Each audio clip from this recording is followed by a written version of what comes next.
Well, welcome to another Flipped Learning 3.0 webinar. I'm John Bergman. I'm your host today. Today's topic is how flipped learning makes teaching with augmented and virtual reality possible.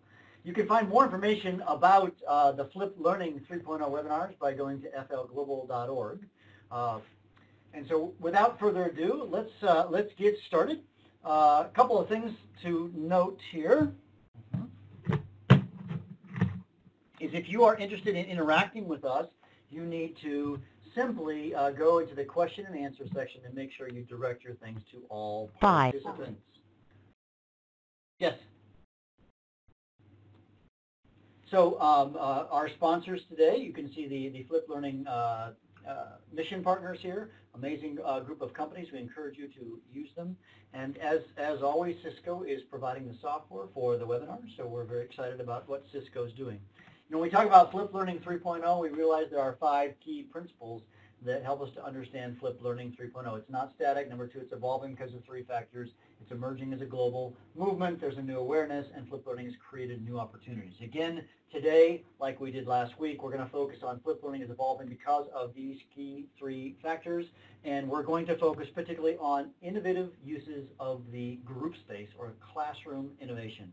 And joining me today is the amazing Tom Driscoll. Before we turn it over to Tom, we want to ask you guys a quick question, and that is, how long have you been flipping? So if you could take out your devices, go to menti.com, menti.com, use the code 328743, you can answer this question. How many lessons have you flipped? You're new to Flipped Learning, you flipped a few lessons, you flip regularly, or you are a veteran and you've been flipping for a long time. So which is it? We'd love to hear from you. All right, someone brand new. Awesome.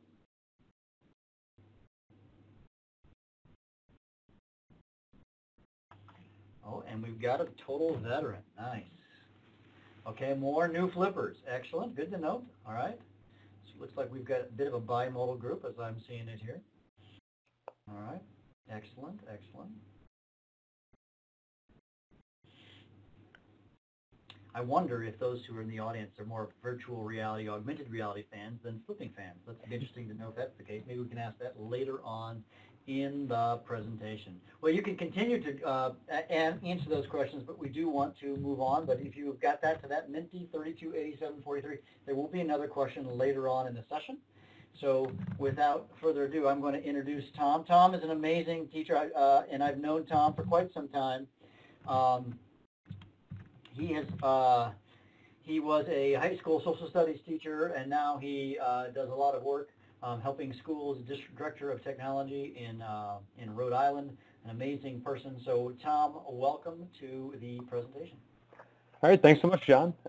So as you guys can see there, I have my contact information. So if anything comes up today that you want to reach out, ask a question, just reach out either through email. I'm pretty active on Twitter as well at mr_Driscoll. So, all right, so let's dive right in. So first, just a quick definition of terms here is what is augmented reality.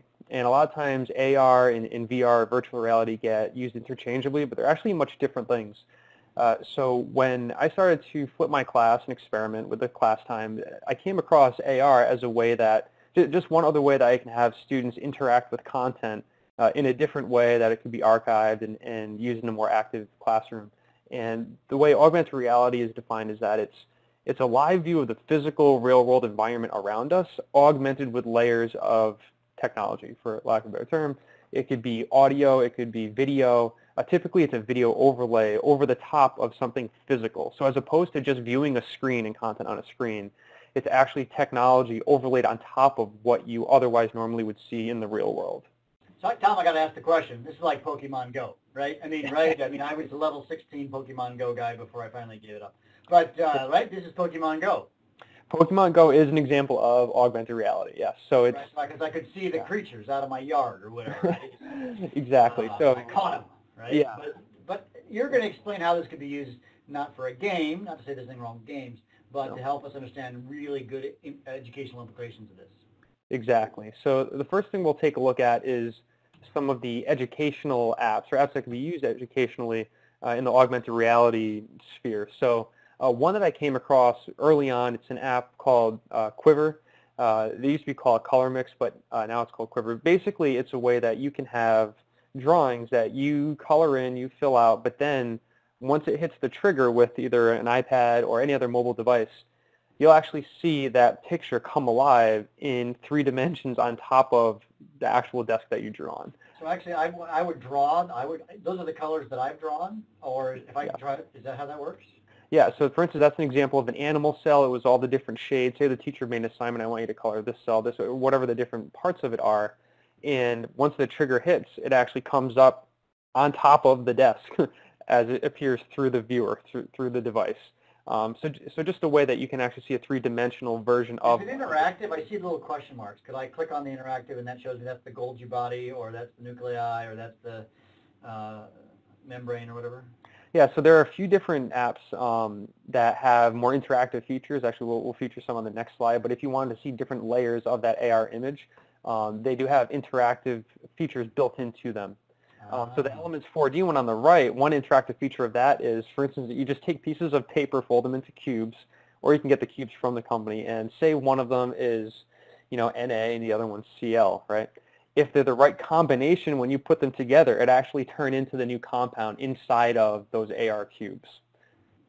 I know it's kind of hard to explain, but... oh, yeah. So tell me, what does it look like when you get the final product?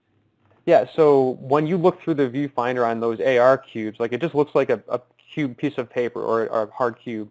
When you look through the viewfinder, you see what the element looks like on the inside of it, and depending on which elements you combine, it will turn into a new compound.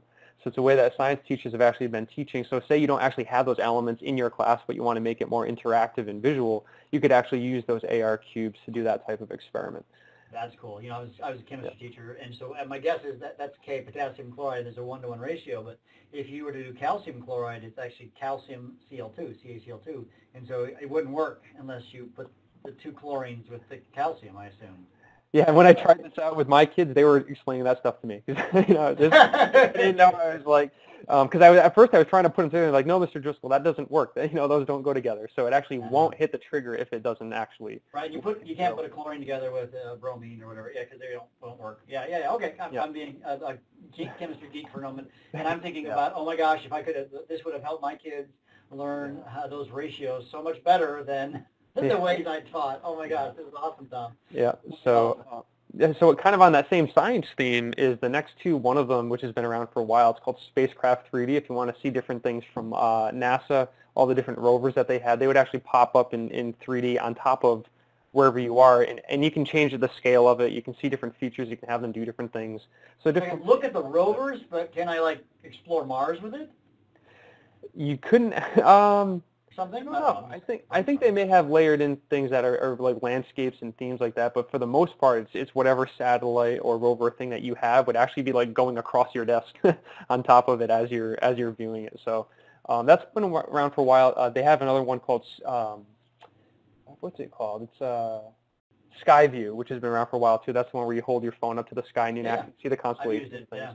So that's another example of AR layering it on top of the real-world environment. And then actually the medical community is really doing a lot of research on AR because they can do a lot of these practice sessions. For instance, Anatomy 4D is an example of you have different parts of the body, and it will actually augment on top of the desk, and you can go through the different layers, and instead of zooming in by pinching and zooming, literally moving the device closer and back will be how you interact and view. I can go below the skin, into the rib cage, into the heart, etc.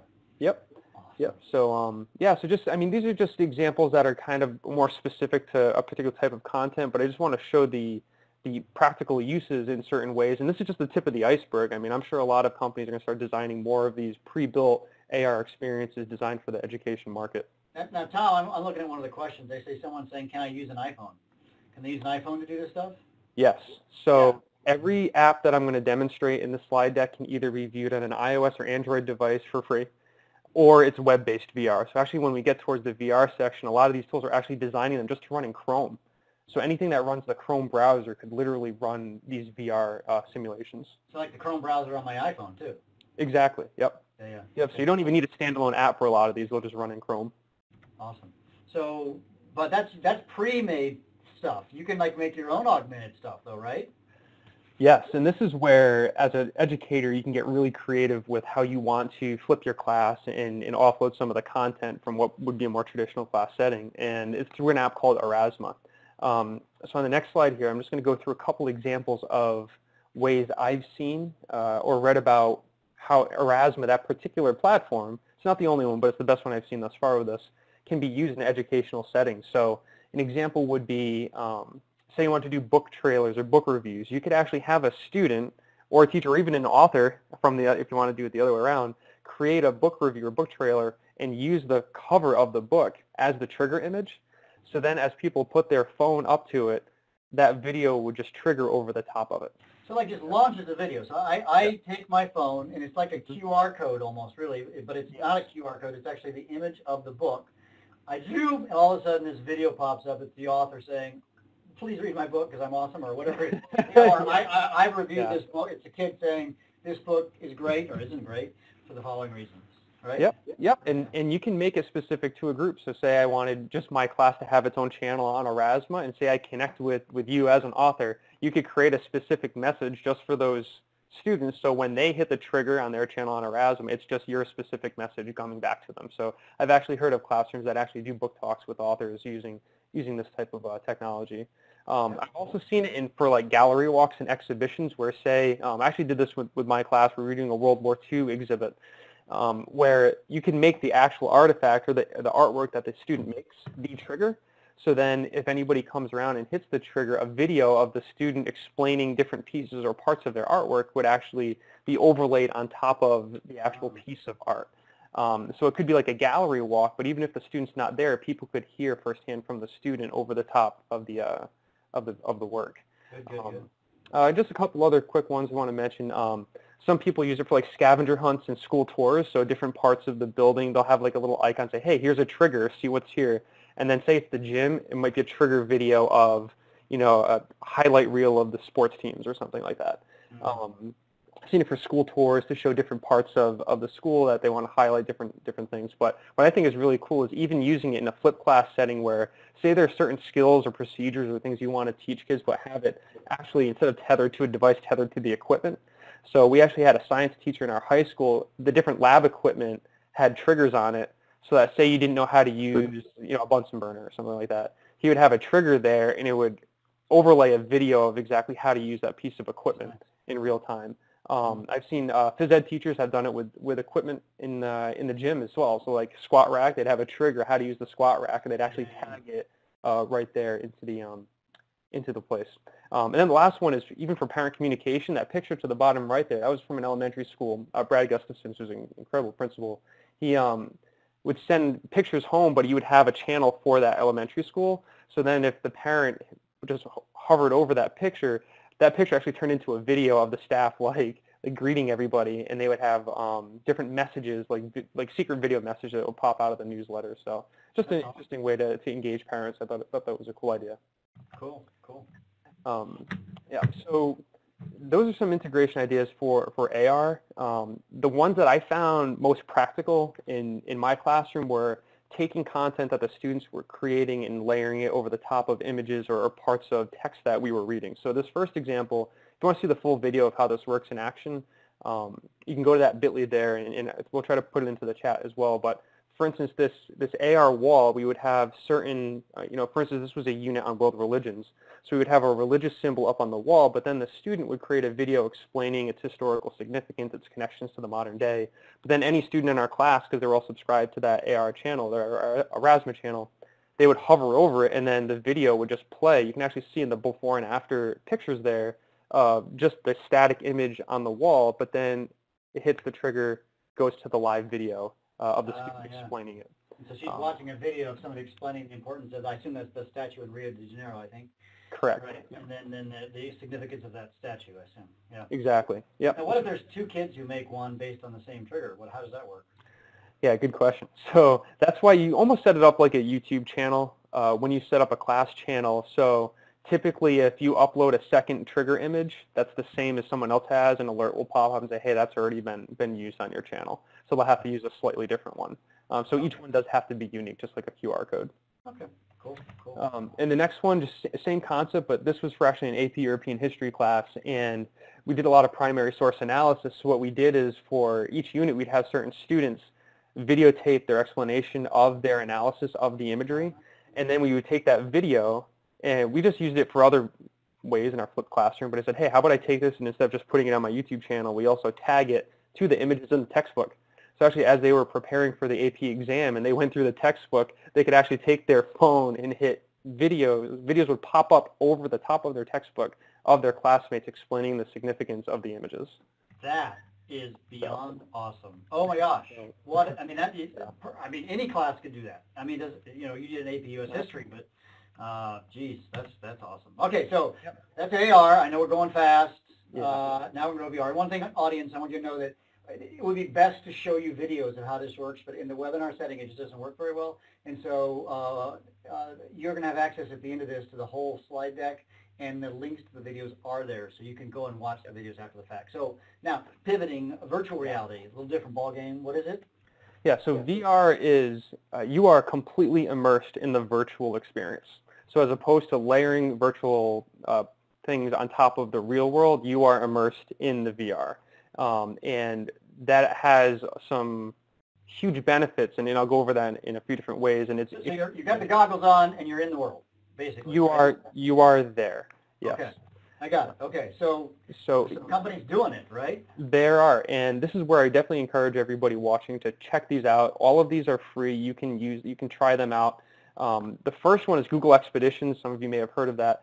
So basically, Google took like their Street View technology, and they created VR experiences with lesson plans attached to them so that teachers can bring students through guided tours with questions and scripts attached, where the students, they can do it with the Google Cardboard, which is only like, I think, $10. It's really inexpensive, but also there's a web-based version of it, so you can still use it where you could use an iPad to move around the experience. You could use a computer to go around the 360 view of it. So you can still access it on anything from a Chromebook to an iPad. But there's also, what does it do? I can go to like the pyramids of Egypt? Yeah, I've seen some that are historical monuments, and they'll go through the different parts. But I've also even seen some, like say it's about, it's a lesson on ecology, and they could bring you to different habitats, and you could explore the habitats, and it's in real time. But also, I've even seen a history one where it was really just like a virtual timeline that you were exploring in a virtual space that was tagged to content, pictures, and themes. So I can be at the bottom of the Grand Canyon, looking up and getting that sort of experience. But if they've got the right images, I could walk through time, because the Grand Canyon has always been photographed since photographs were there, and see how it's changed over time. Same idea, right? Exactly. Yep. And I think there's over 100 pre-built expeditions now that are ready to rock that anybody could just use with their students right now. A lot of people haven't heard of this, but it's a really powerful experience. Nearpod VR, same idea, just a different company, different products, but within is completely different. That's actually a new platform for cinematographers and filmmakers. So this is a new space, but a lot of filmmakers are really excited about the idea of VR films. And what I've heard of, and we'll go into the integration ideas later, of teachers using film clips from things like Within to teach certain lessons and have students immersed in an experience leading into a lesson. Wow. Okay. All right. So there's some changing gears. That's pre-made stuff. How do I make my own? Yeah. So this is where we're not going to have much time to get into it in this webinar, but I want to show you guys what was possible and also point you to a resource. At the bottom there, there's a link. A lot of this information I got from the work of Greg Kulowick over at EdTech Teacher. It's just edtechteacher.org/VR. There are tutorials of how to use all three of these that go into in-depth. But basic overview is story spheres. It's the idea of taking a 360 photo, which almost anybody can make with their phone right now. You can make a 360 photo. But then what's nice about it is once you're in there, you can add MP3 audio over the top of it to make it a more immersive experience, but also tag it. So depending on what they're looking at, a different MP3 would pop up. So say you took a 360 photograph and then you wanted to tag certain specific explanations of things to things that they're looking at, it could actually be built within story spheres. So when I focus my attention on the tree, it's going to tell me more about an oak tree. And if I focus my attention on the Grand Canyon, I'll get a history of the Grand Canyon. And what I there's an oak tree by the Grand Canyon. I don't know. So you have your oak tree by the Grand Canyon, but the power for this is you're a creator at this point. So Right. we don't have to necessarily rely on these pre-built products. Your students can create your own VR right now, and you don't have to be a programmer or developer. It's all drag and drop, and all three of these are web-based products. So things that it can explore CoSpaces and Visor, two other examples where you can create 360 photos layered in, or they have complete VR platforms that you can put in patches and things like that. And is there a learning curve? Yes, but you don't have to be this expert programmer to create VR now. All three of these platforms enable anybody to do that. So some examples of how to integrate this, probably the most straightforward one is virtual field trips. We've been exploring this for years now, but frankly, I've never been satisfied with how well they turn out. A lot of times it's really just like a slideshow and someone talking at you. So these are like real immersive VR field trips, even to the point where you can see where your kids are looking. So as the kids are in this, you actually see little smiley faces pop up. Hey, they're looking over there. We want them looking here.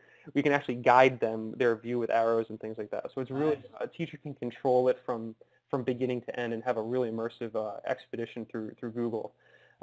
Another experience that I thought was really cool was that one teacher actually uses a film from within called Clouds Over Sidra, and it's about an experience of a Syrian refugee, firsthand experience of them. And instead of say, hey, let's read an article about the Syrian refugee crisis, he actually has them go in and view this, I think it's a 5 or 6 minute film, and experience firsthand what that experience might be like in virtual reality leading into the lesson.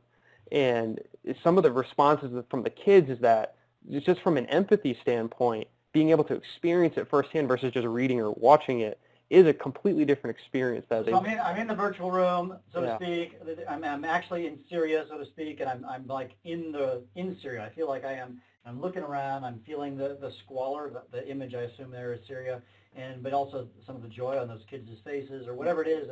And really, then I can really now talk about this as a discussion in class. Yeah. Right? Yep, and it's more than just an image too. It's an actual live video. Right. You actually see the little girl talking to you as if you were there. It's really wild. Like if you haven't experienced something like this, I definitely suggest testing out because it's a very wild experience. You would assign this. I'm now going to go back to the flip thing. Do this immersive experience at home, just in your Chrome browser, or better yet, have the cool goggles from Google or whatever, and experience this. And then tomorrow we're going to apply what we've learned in a very flipped way. Exactly. So you're just having them engage in the content, but instead of, say, viewing a video, they're in the video. They're in the video. They're in I got it. So we're going to now turn it back to you guys, and we're going to ask you guys to respond. What are some of your thoughts on this? So just type in your response via the Mentimeter. Question is, how would you leverage AR and VR content to enhance your flipped class? So this is just a type of response. You can go to any browser, again, or back to your phone.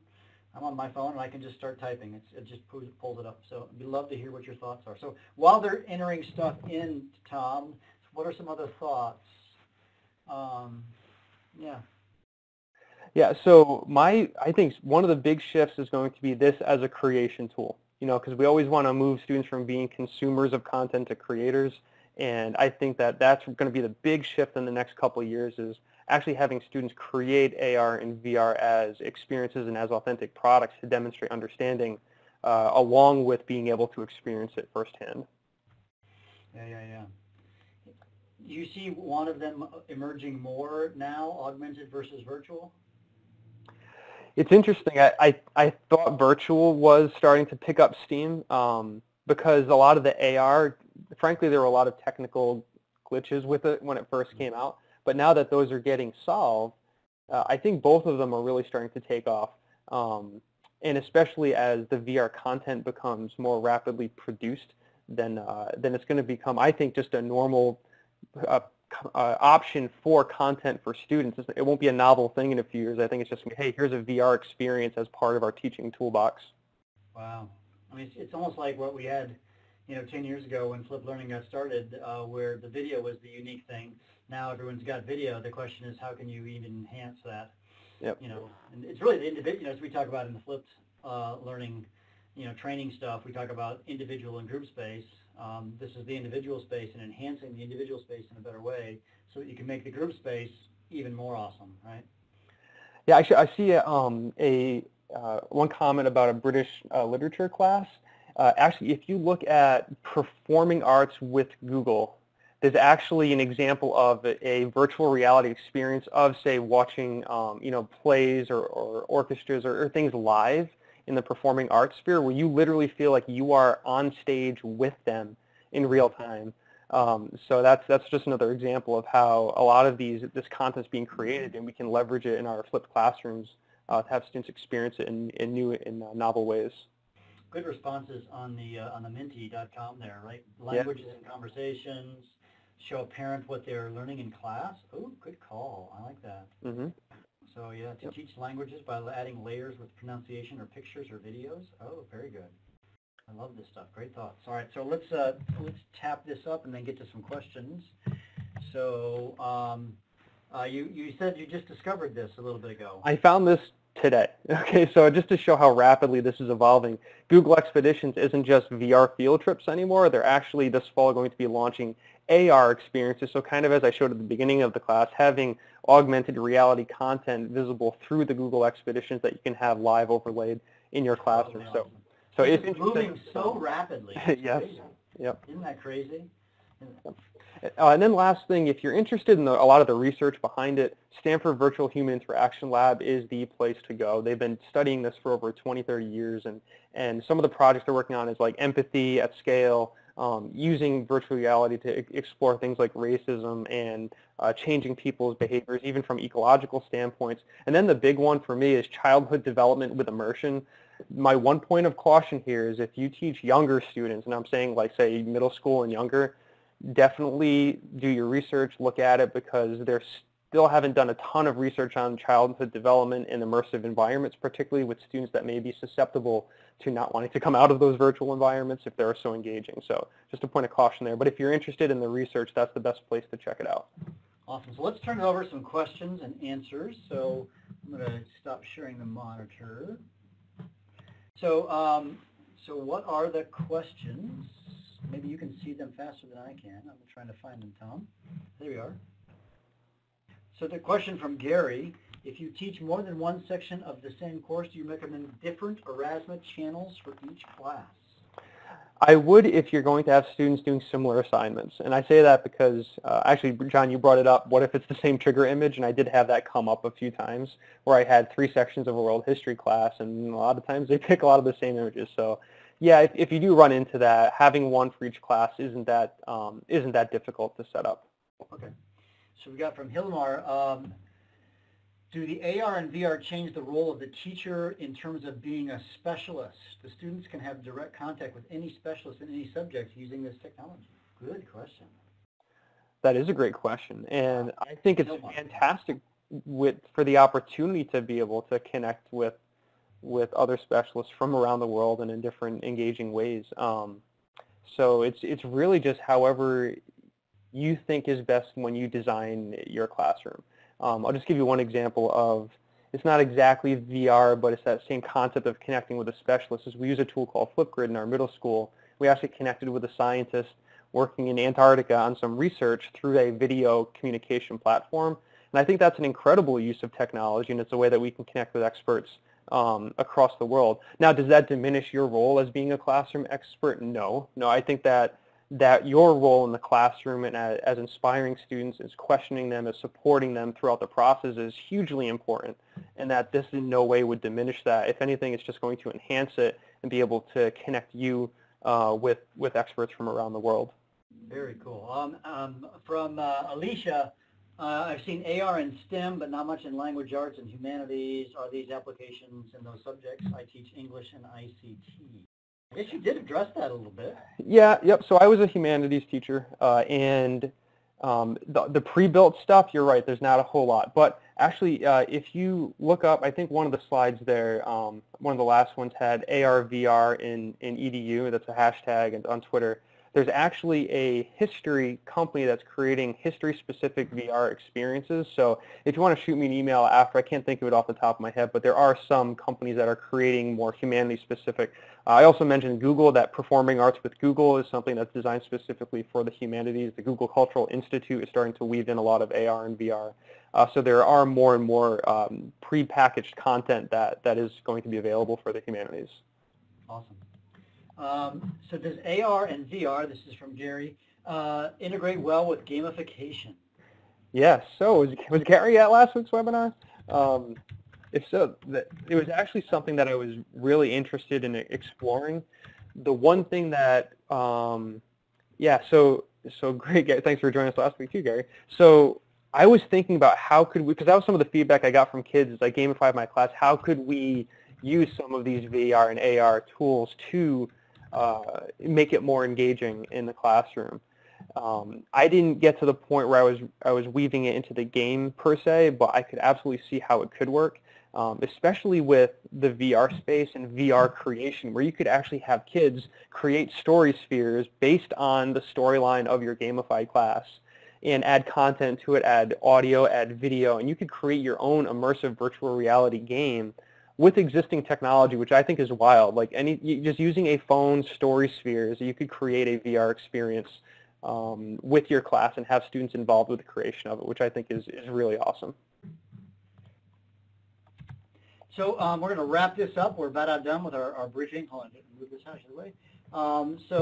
These slides can be available. You can find them at bit.ly, says flip ARVR, so you can get there on your own and get access to these slides. And the links are also hot, and so you can watch some of the videos. I want to also encourage you that if you're interested in learning more about flipped learning, the webinars, all the previous webinars, I think we've done 7 or 8 of them, are posted at flglobal.org/webinars. You can also sign up for the next webinars. We've got one this Thursday, 2 days from now. We've got another one not next week, I forget. Look on the schedule on the webinar tab. And also encourage you, there's a certification program. If you're interested in becoming Flipped Learning Certified, just go to flglobal.org/get-certified, or just go to flglobal.org and you'll find lots of resources about flipped learning. We have an entire community, over 30,000 people in the community talking about flipped learning. Clearly, I think we need a new group in our community called, the AR and the VR group. I think maybe it's such a separate topic. And yeah. So Tom, any last words, thoughts for that last person who's just interested in flipped with AR/VR? Yeah, it's just connect with people, collaborate with people. That's how I started getting involved, reaching out to John and his colleagues. So definitely reach out to me, get involved with the community, and just keep pushing the envelope and learning together. All right, thanks again, the amazing Tom Driscoll, and this has been John Bergen with Flipped Learning Global. It's been great chatting with you. We'll see you the next time. Thank you.